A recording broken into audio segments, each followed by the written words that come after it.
It was a crisp, cold winter day on the island of Sodor. Snow lay thick on the ground. The engines were working extra hard. James was pulling the slow goods train. He had stopped at a signal. Percy pulled up alongside carrying the mail. "Hello, James," said Percy. Then the signal changed to green. "Goodbye, James," whistled Percy, and he was off in a flash. "I was here first," grumbled James. "Why do I have to wait?" "The mail train is more important than slow goods," said his driver. Later, when James stopped for water, Thomas was already in front of him. "I have to go first," said Thomas excitedly. "I am a guaranteed connection." "Everyone has a more important job than me," grumbled James. "Nonsense," said Thomas. "Everyone knows you're a really useful engine." But James wanted to be an important engine, too. Later that day, Sir Topham Hatt came to see James. "You must take coal to all the stations on the island," he boomed. "If the fires in the waiting room go out, the passengers will get cold and complain." "It is a very important job," he added. "You can rely on me, sir," said James proudly. Sir Topham Hatt left. James was excited. "An important job," he said happily. "Phew," sniffed Gordon. "It's only a load of coal after all." "Nonsense," snorted James. "I am going to keep the passengers warm. What could be more important than that?" And he wheeled over to the water tower.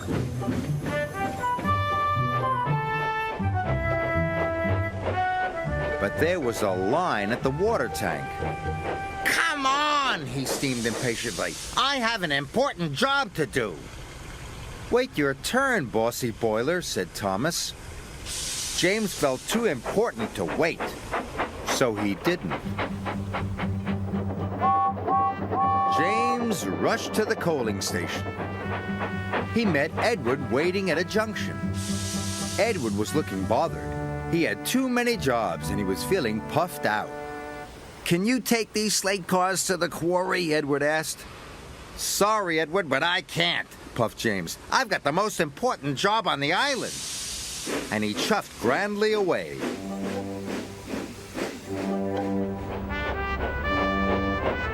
James arrived at the coaling station. He buffered up to the coal cars and was on his way.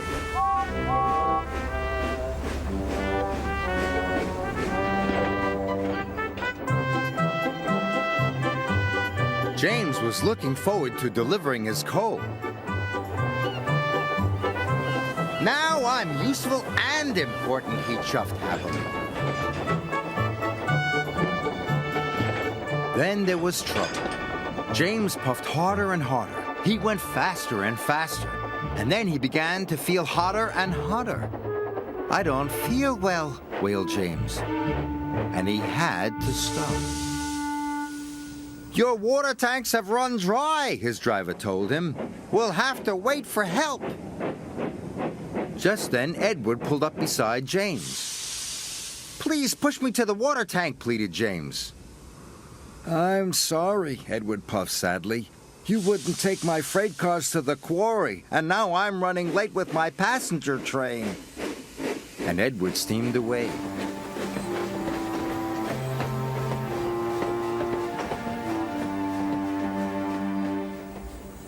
Edward stopped and told the signalman all about James. The signalman telephoned for help, and soon Salty was on his way. He pulled up alongside James. "Why didn't you fill up with water this morning, matey?" James told him about the line at the water tank. "I've heard you were too busy to help Edward, too," said Salty. "I was in a hurry," protested James. "Mine is the most important job on the island." "No job is more important than helping another engine," said Salty firmly.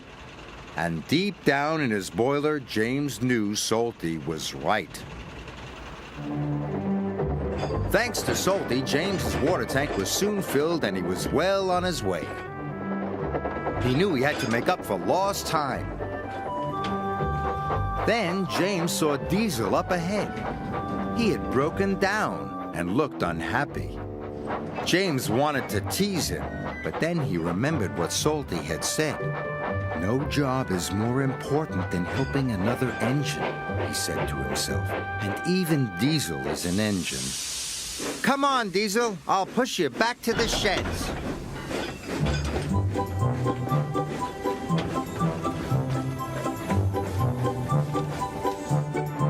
Pushing Diesel and pulling freight cars was hard work. At last, James got Diesel to the repair yard, but he still had to deliver his coal.